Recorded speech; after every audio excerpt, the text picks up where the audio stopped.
پاکستان مسلم league نون نے 8 فروری کے election کے نتیجے میں حکومت تو بنائی لیکن اپنے بہت سے رہنماؤں سے محروم ہو گئی۔ ایسے ایک دانیال عزیز بھی ہیں جنہیں 5 سال نااہلی کا سامنا بھی کرنا پڑا، اس کے بعد وہ دوبارہ آئے الیکشن میں، لیکن اس مرتبہ وہ مسلم لیگ نون کی ٹکٹ کے ساتھ نہیں آئے۔ دانیال عزیز صاحب کے ساتھ کیا ہوا اور اس وقت جو منظرنامہ ہے اس میں وہ کیا دیکھ رہے ہیں؟ میرے ساتھ سینئر سیاستدان دانیال عزیز موجود ہیں۔ دانیال صاحب، آپ کا بہت شکریہ، آپ نے وقت دیا۔ جی بہت مہربانی پروگرام میں بلانے کا۔ جی دانیال عزیز صاحب، اب میں آپ کو کیا کہوں؟ رہنما مسلم لیگ نون کہوں، باغی کہوں، کیا کہوں؟ نون میں تو میں ہوں ہی نہیں جی، ساری دنیا کو پتہ ہے جو انہوں نے میرے ساتھ کیا ہے وہ تمام حدیں پار کر گئے ہیں۔ آپ دیکھیں، چلیں ہم تو سیاسی لوگ ہیں، ہمیں اندر باہر جانے کا کوئی اتنا فرق نہیں پڑتا، اور یہ تو ہم کہتے ہیں کہ جیل جو ہے، ضمانت جو ہے، جیل جو ہے، یہ تو ہمارا زیور ہے، لیکن میری اہلیہ، میرے بچے کی امی کو، میرے بچے کو، 21 سال کے بچے کو گرفتار کر لیا۔ اب یہ کہاں کی، مطلب ہم کوئی ہیروئن بیچتے ہیں؟ ایک پاکستان کا نامور ہم نمائندگان ہیں، ساری عمر ہماری کھلی کتاب کے تحت آپ کے سامنے پڑی ہے، تو اس طرح سے سلوک کرنا، اور پھر اس میں ایف آئی آر بھی کوئی نہیں ہے، ایکیوزیشن بھی کوئی نہیں، صرف الیکشن رگ کرنے کے لیے، کیونکہ ایک کسی کے لاڈلے بیٹے کو ایڈجسٹ کرنا تھا، تمام چیزیں الٹ پھلٹ کر دیں، تمام حدیں کراس کر دیں، تو یہ تباہی انہوں نے مچائی ہے۔ اور یہ میں آپ کو بتا دوں کہ یہ نون لیگ کا آخری الیکشن ہے، اور سب نون لیگ والے خود کہہ رہے ہیں کہ ہمیں زبردستی سے دی گئی ہے حکومت اور ہم پتہ نہیں جان کیسے چھڑوائیں گے، اور جو ان کی پالیسی ہے اس میں سے یہ نظر بھی آتا ہے، کیونکہ یہ گونگلوں سے مٹی جھاڑ رہے ہیں، اور جو سب سے نالائق اور نکھٹو نمائندگان ہیں، مثلا آپ یہ دیکھیں کہ پلاننگ کمیشن کی تاریخ میں، پوری تاریخ میں جب سے پلاننگ کمیشن بنا ہے، کبھی اتنا بڑا فیلئر نہیں ہوا کہ آپ پروجیکشن دیتے ہیں سارے سال کی، اسی پہ تو پلان ہوتا ہے۔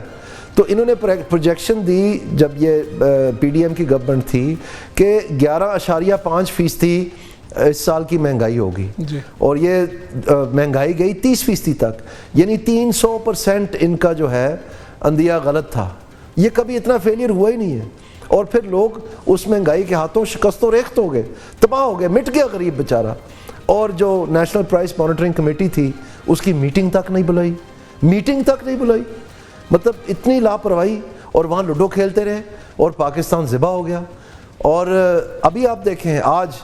میں دیکھ رہا تھا جو 25 تاریخ کو ہفتہ پورا ہوا ہے، جو کل کا روز تھا، اس کے آج فگر آئے ہیں، اس وقت بھی سینسٹیو پرائس انڈیکس جو غریب کو روزمرہ کی اشیاء مانیٹر کرتا ہے، وہ 27% سے تجاوز کی ہوئی ہے، 27% سے، اور یہ 5 سال سے یہی معمول ہے۔ اور آپ یہ دیکھیں کہ ہمارے پڑوس میں افغانستان ہے، وہاں پر مہنگائی کی شرح -8% ہے، -8%، یعنی 0 سے کم ہے، وہاں سستا زمانہ ہو رہا ہے۔ اور سری لنکا جب 2 سال پہلے دیوالیہ نکل گیا اور 60% تک ان کی مہنگائی گئی، تو 2 سال کے اندر وہ 0.9% تک لے آئے ہیں، یعنی 1% سے بھی کم، اور یہاں پر 5واں سال جا رہا ہے، کوئی پوچھنے والا نہیں۔ تو دانیال عزیز صاحب، ساری باتوں کا ذمہ دار صرف احسن اقبال تو نہیں ہے، مہنگائی کی جاتی ہے تو پوری حکومت تھی ذمہ دار، جن کا ظاہری بات مسلم لیگ کہہ رہا ہوں کہ گورنمنٹ آف پاکستان،